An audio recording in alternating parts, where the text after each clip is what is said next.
Good day, everyone. This day, we will tackle all about uh, community language learning. When we say community language learning, it is a language teaching method which involves psychological aspect and students work together to develop what the skills of language you would like to learn. The roles of the teacher is called counselor and the learners are called clients in the language classroom.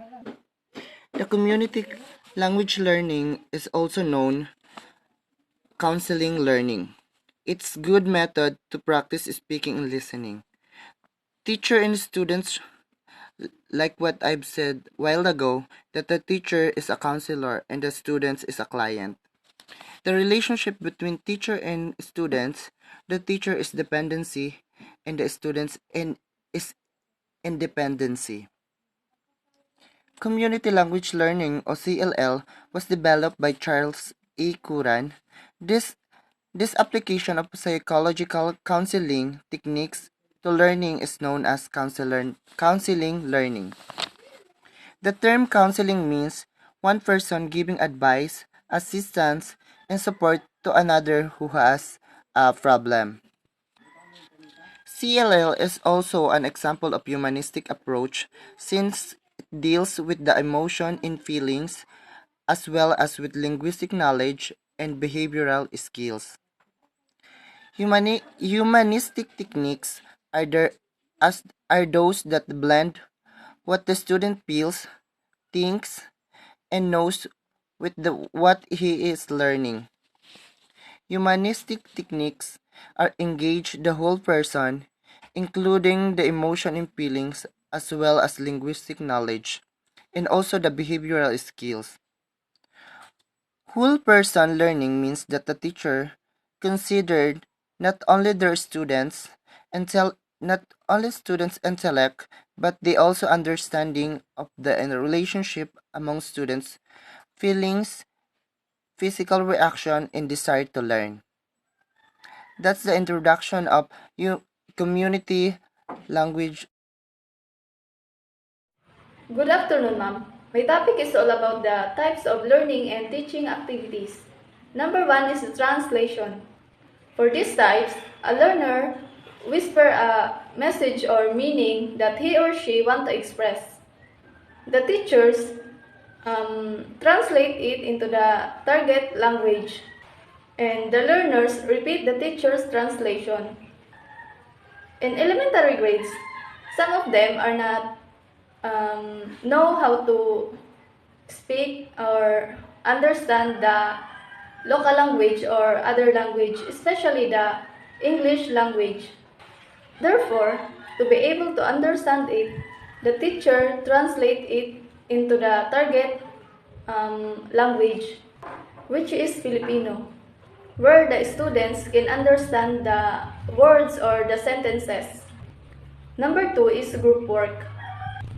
The group work, learners may engage in various group tasks, such as small group discussion of a topic, preparing a conversation, preparing of a summary of a topic, or presentation to another group, preparing a story that will be presented to the teachers, and also to the rest of the class. For these types, the social interaction will be developed. The group should be united to do the task, and they need to share their ideas or do the brainstorming to do the group task or work. Number three is recording. Students records a conversation in the target language. It is important to record a conversation in a target language because it allows students to concentrate. And also, writing is important because if the student forgot the lesson, they can recall it by means of their writing. Good afternoon, ma'am. I'm Alondra Manalo.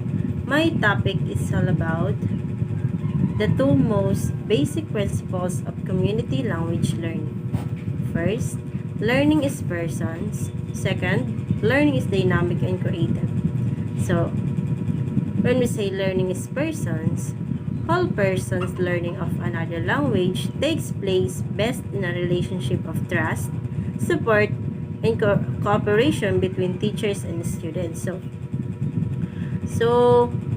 whole person learning means that teachers consider not only their students' intellect, but they also have some understanding of the relationship among students' feelings, physical reactions, and desire to learn. Then second,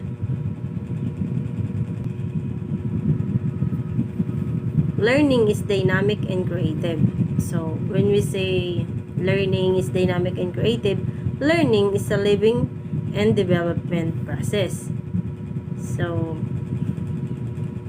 it means learning is a dynamic process which may vary not only among individuals but also among different contexts in society. Besides, learning also changes according to time. As technology changes, the interaction between people around the world.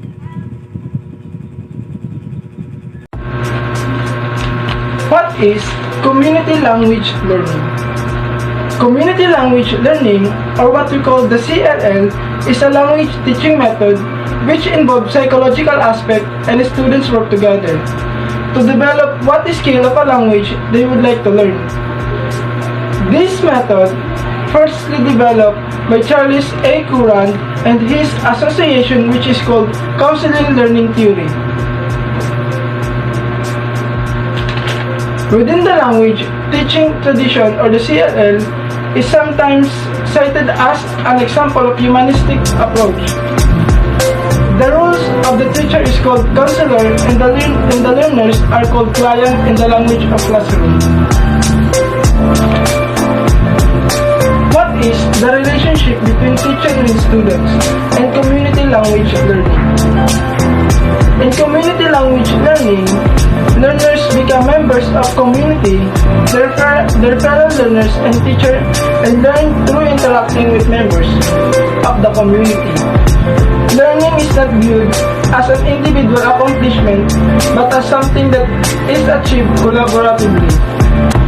Learners are expected to listen attentively to the knower, to freely provide meanings they wish to express, to repeat target utterances without hesitations, to support fellow members of the community, to report deep inner feelings and frustrations, as well as joy and pleasure, and to become counselor to the other learners.